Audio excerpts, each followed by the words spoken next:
5천만 원을 투자했다니까 3억짜리 집을. 예? 그러면은 애들한테 통장을 5천만 원짜리 있는 거 보여주면 효과가 있어 없어요?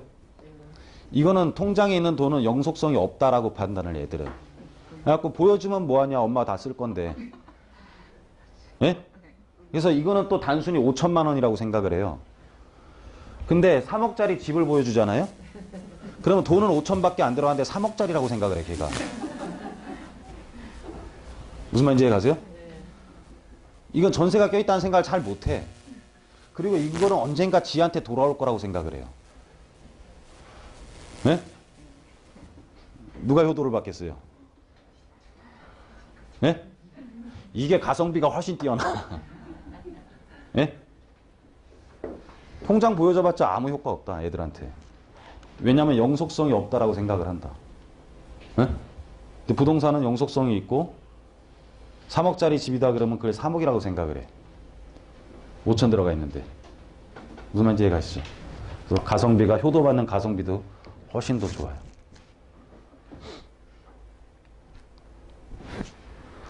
영목이지론.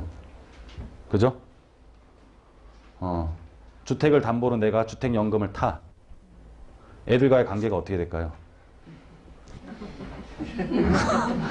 네? 손주 볼 수 있다 없다? 주말에 손주 못 본다. 예?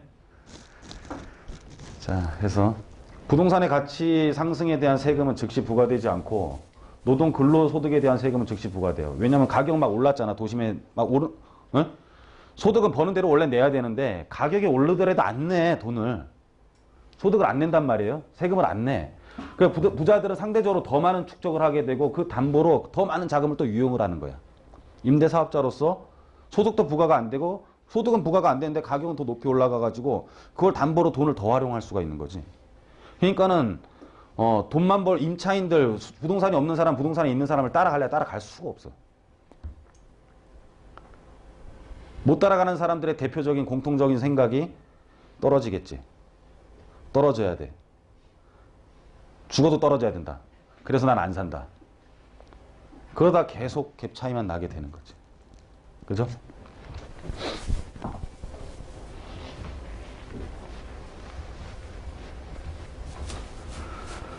그래서 그냥 한정된 공간에 수요 공급만 따지더라도 답은 나와요. 그냥 너무 깊게 생각할 거 없어.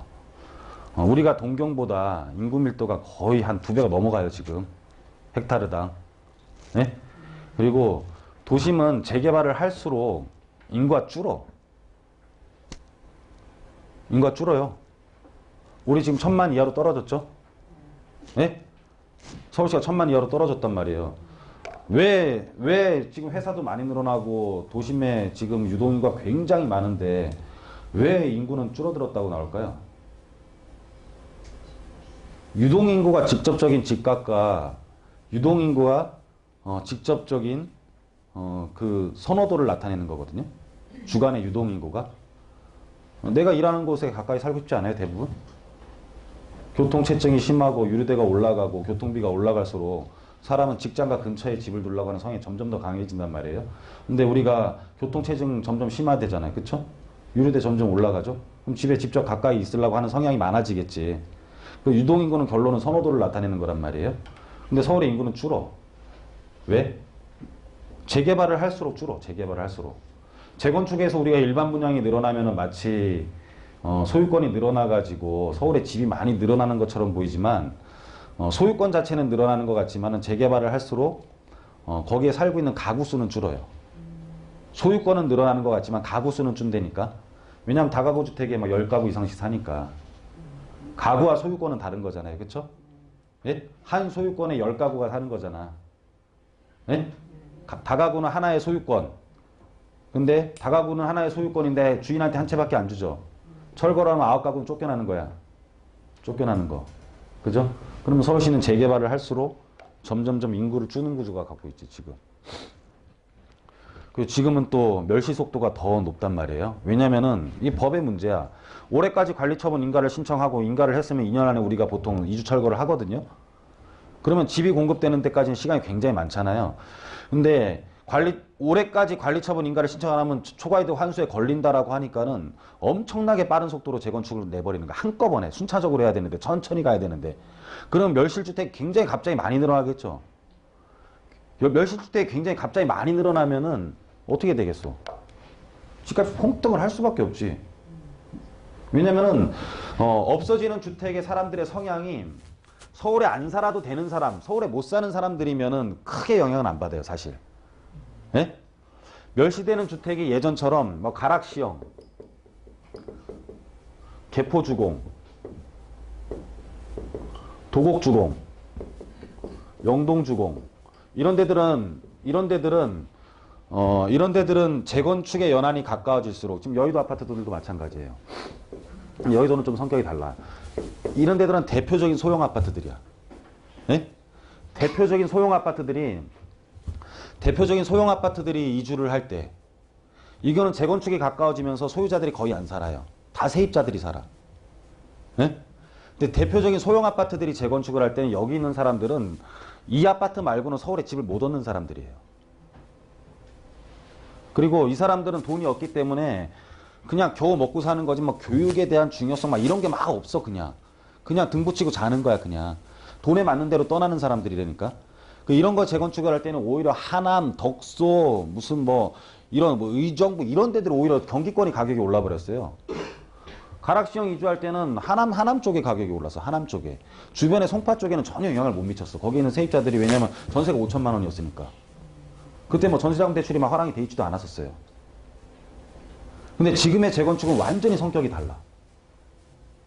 지금의 재건축은 애들을 교육시키고 있는 지금 재건축들은 거의 다 평형이 큰 재건축들이잖아요. 평형이 큰 재건축들은 그냥 소유자들이 살고 거기서 애들 교육시키고 있다니까는 소득 수준이 굉장히 높은 애들이야. 경기도로 나가기 싫어하는 사람들이라고.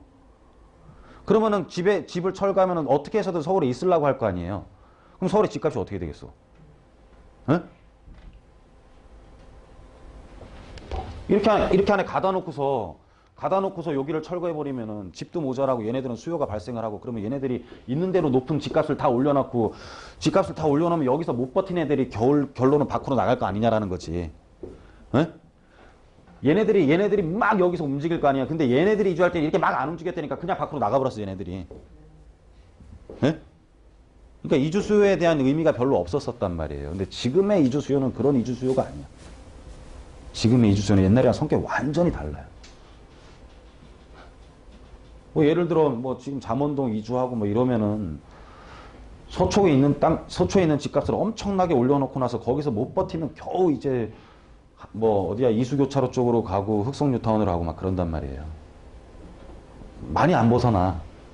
근데 뭐 이런 애들은 막 많이 벗어난단 말이에요. 막 이제 서울에 목표를 안 둔 애들은 막 특징들이 어떠냐면은 막 이렇게 물어봐.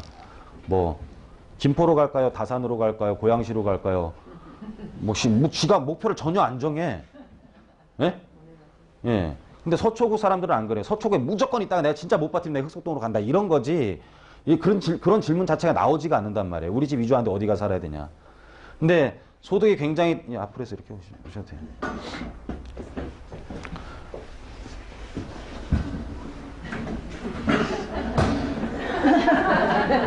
원래 나이가 깡패예요 원래. 맞아요. 그냥 막 들이대는 거지 뭐.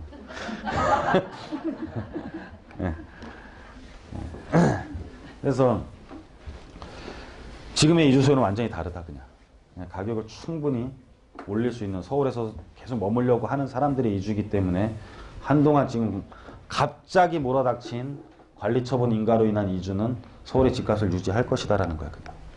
유지할 것이다. 그래서 주택의 담보대출이 증가하고 소득에 비해 주택담보대출이 증가하고 소득에 비해 집값과 땅값이 더 상승을 해요. 왜냐면 소득에 비해 대출이 더 많이 늘어나니까. 에? 소득에 비해 담보대출이 더 늘어나는 것은 소득에 비해 부동산을 더 많이 샀다라는 거잖아요. 이게 이제 악순환이 돼. 계속 올라가. 뭐 어느 순간 어디선 터져야지 정상이야 원래는. 근데 하여튼 어디서 터지더라도 사실 부자에서 안 터져. 밑에서 터지지. 그래서 금융이라는 게 돈이 풀리는 거는 돈의 양을 현재 있는 돈보다 훨씬 더 많이 늘리는 역할을 해요. 이런 담보대출이 집값을 굉장히 많이 늘리는 거야. 예? 소득에 비해 주택담보대출이 더 증가를 하고 그러다 보니까 소득에 비해 집값과 땅값이 더 상승을 하고 주택담보대출 수요가 증가를 하고 은행 이득과 자본기 막 계속 그냥 돌아가는 거지 뭐. 그러니까 희한하게 소득에 비해 가격이 더 오르는 이유가 소득에 비해 담보대출이 더 많이 증가를 해서 그런 거예요. 금융상품이 발생을 해서. 왜냐면은 소득의 일부가 집값에 포함이 돼야 되는 건데 이상하게 소득보다 더 많은 상승이 일어나잖아요. 왜 그러냐면은 대출 자체가 소득보다 더 많이 일어나서 그런 거예요. 그리고 그 소득이라는 의미는 일반적인 소득과는 좀 달라요. 좀 설명드리겠지만은. 자, 돈이 훨씬 더 많이 늘어나. 어떤 사람이 100원을 저금하면 통장에 100원이 찍히죠. 세상에 그럼 100원만 왔다 갔다 해야 되잖아요. 그죠? 100원이 왔다 갔다 해야 되는데 은행은 어떤 역할을 하냐면은 이 100원을 받아가지고 이 사람 통장에도 100원이 찍혔죠. 이 사람 100원 꺼내 쓸 수 있죠. 네? 은행은 또 다른 사람한테 90원을 대출한단 말이야. 그럼 나도 100원 꺼내 쓸 수 있지만 다른 사람도 90원 쓸 수 있는 거야. 그럼 돈은 100원만 왔다 갔다 한 것 같은데 한 번만 겪어도 190원이 왔다 갔다 하는 거예요. 은행의 BIS 비율을 빼고 또 돌아다니는 거야. 그럼 이 돈이 또 돌아다니고 또 돌아다니고 또 돌아다니는 게 이제 파생상품이라 그러거든. 그러면서 어딘가에선 터질 수도 있겠지. 예? 그럼 신용토가 계속 발생을 하면서 결론은 계속 올라갈 수 있는 구조를 만드는 거지. 계속 올라갈 수 있는 구조로. 그래서 손해를 보는 것은 또 항상 서민이 손해를 봐. 손해를 보더라도. 항상 하부에서 터지 위에서는 안 터져 또. 그럼 약자는 계속 약자가 되고 그럼 터져서 거기가 또 가격이 뚝 떨어지면은 또 돈 있는 사람이 그걸 또 착취를 하고. 그러니까 이런 악순환이 계속 되는 거죠. 그래서 돈이라는 것은 이런 여러 가지 구조들 때문에 소득 상승은 1980년도에 대졸 초임이 15만 원이어서 지금 뭐 300만 원 잡고 소득은 20배가 증가된 것처럼 보이지만 집값은 64배가 올랐어요. 뭐 이거는 2주 전 얘기인데 지금 또 17억이야 지금 또 엄마 아파트는. 막 맨날 세미나 자료를 바꿔야 돼. 계속 올라가지고 막. 네? 16억으로 해놨다가 다음 주면 또 17억으로 바꿨다 막 18억으로 바꿨다 계속 바꿔야 돼. 맨날 올라. 네? 그죠?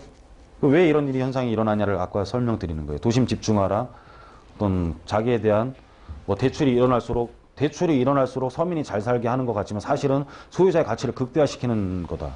돈이 늘어나는 것은 물건에 대한 가치를 높이는 거기 때문에 소유자의 가치를 극대화시키는 거잖아요. 그러니까 계속 물건값만 올라가는 거고 소득 없는 사람들은 그런 담보대출의 증가가 오히려 집값을 훨씬 더 많이 뛰어나게 하니까는 자기의 소득 갖고는 모아서 집을 살래야 살 수 없는 구조로 변해버리는 거예요. 집이. 적금 들어서 집 산 사람 없어. 어떻게 적금 들어 집 사? 자기 소득이 일반 소득보다 훨씬 더 월등하면 적금 들어서 집 사겠지. 여기 지금 성형외과를 한다든지 여기서 하루에 중국 애들 한 20명씩 고쳐준다든지 얼굴을. 그러지 않으면 못한다라는 거예요 지금. 그래서 집값 상승률이 소득 상승률보다 더 높고 또 하나의 잘못된 건 뭐냐면 집을 못 갖고 있는 사람들의 소득 상승률을 조사를 해놓고서 왜 집값 상승률이 더 높냐라고 말을 하는 거지. 무슨 소리냐면 자 파레토의 법칙이에요. 20%가 80%를 차지해. 근데 되게 많은 숫자를 조사한 것 같아. 80%를 조사를 한 거야. 아니거든. 20%를 조사를 했어야지. 음마아파트의 소유자는 하위 80%가 아니란 말이에요. 상위 20% 안에지. 그럼 그 사람들의 소득 증가율을 체크를 했어야지. 무슨 말인지 이해가세요? 근데 되게 많은 넓은 표본을 조사를 해놓으니까 마치 그 표본 조사를 한 통계 자료가 맞는 것처럼 보일 뿐이에요. 근데 사실은 딱 들어가 보면 그렇지가 않아. 이해 가시죠? 뭐 본인 스스로 이제 심각해야 되는데 내가 되게 잘못하고 있구나 심각해야 돼. 지금쯤이면 너는 올라라 나는 이대로 산다 이렇게 살면 안 된다니까. 네? 안 심각하세요? 퇴직하셨습니까? 일하고 계세요? 퇴직하신 분 혹시? 얼마 있으세요 현찰? 연금 빼고 현찰 얼마 있으시죠? 현찰 없어요? 연금으로 살 거예요? 네. 우리나라 복지국가가 많네요. 네, 공무원? 네. 12억 있으면 살 수 있어요. 40년 동안. 밥값이 죽을 때까지 얼마 들어갈 것 같아요? 계산해보자니까 심각해 여러분들. 계산해봐요 계산.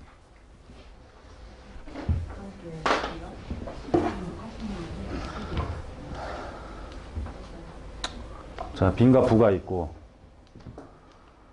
빈부의 경계선은 소득이 아니라 부동산 소유업으로 점점 바뀌고 있다. 아까 말씀드린 것처럼. 네? 소득의 여부가 아니라 집이 있냐 없냐, 집이 있냐 없냐. 예, 자산을 갖고 있는 사람이 쉽게 돈을 더 많이 빌릴 수 있고, 임대사업자가 돈을 훨씬 더 많이 빌릴 수가 있고, 개인은 훨씬 더 못 빌리고, 임대사업자에 대한 세제 혜택이 늘어나고 있고, 임대를 얻을 수 있는 돈을 나라에서 많이 풀고 있어요. 어디로 가야 되는지 답이 나오는 거잖아요. 네? 그러면은 임대사업자들은 부동산을 통한 수익을 더 얻고 나중에 8년 임대에다 팔면은 세금도 안 내게 한대. 10년 준공공임대 선택하면은 양도소득세가 100분의 100 감면이에요. 네? 그럼 나중에 차이가 더 나겠지. 더 나지 않겠어요? 공무원은 상관없고, 그쵸?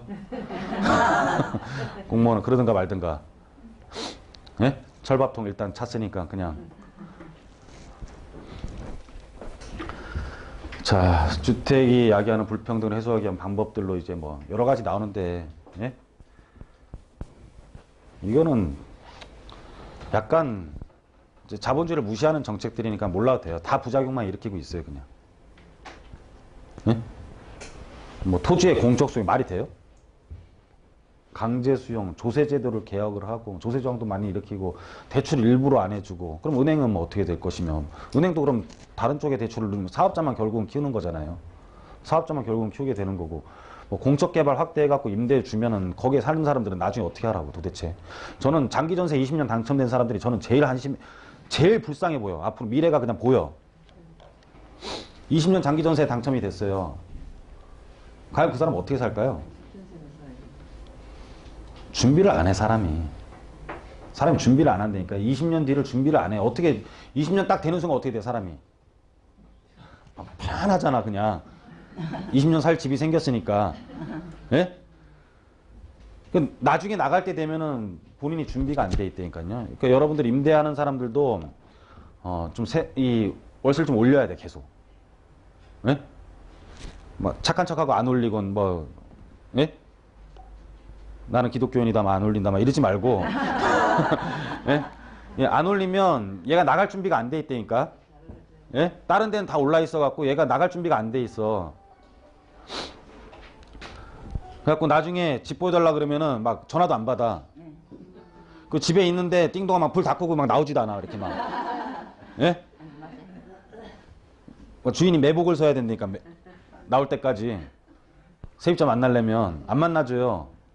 준비가 안 돼 있으니까. 그러니까 조금씩 올리면 에이씨 들어와서 집 산다 막. 예? 또는 좀 오른 집으로 옮기더라도 이제 본인이 이렇게 감당을 할 수가 있거든요. 근데 안 올리면 그런 현상이 생긴단 말이에요. 그래서 근데 20년 장기 전세 이 된 애들이 한 17년 정도 돼야지 준비하지 않을까? 예? 한 17년 정도 되면 준비할 거 아니에요? 그럼 그때는 늦었지 이미. 그래서 괜히 이상한 슬로건들 만들어갖고 집은 뭐 사는 것이 아니라 사는 곳이다. 뭐 말은 좋죠. 예? 말은 좋아요. 말은 좋은데 그게 말장난이지. 예? 말장난이죠. 세입자로 살면은 막 주인한테 뭐 액자 하나 걸 때도 전화해야 되고, 예? 삶의 질이 얼마나 떨어져요. 뭐 에어컨 더워 죽겠는데 에어컨 달아도 되냐 안 달아도 되냐, 뭐 구멍 뚫어야 된다 맨날 전화해야 되고, 주인이 구멍 못 뚫게 하면 덥게 살아야 되고, 그죠? 그런 삶의 질도. 그리고 세입자로 살면은요, 일단 집이 꾸미기가 싫어. 네? 집에 돈을 아예 쓰기가 싫어. 그냥 내 집이 아니니까. 얼마나 삶이 그렇게 해서 집을 꾸미는 재미도 돈으로 바꾸면 굉장히 큰 거거든요. 네? 집에 가구를 사든 소품을 사든 그런 쇼핑의 맛 이런 것들도 굉장히 크단 말이에요. 근데 그게 아니라 세입자로 살게 되면 막 그냥 온 거실도 사물함 다 그냥 다 쌓아놓고 살아 그냥. 예?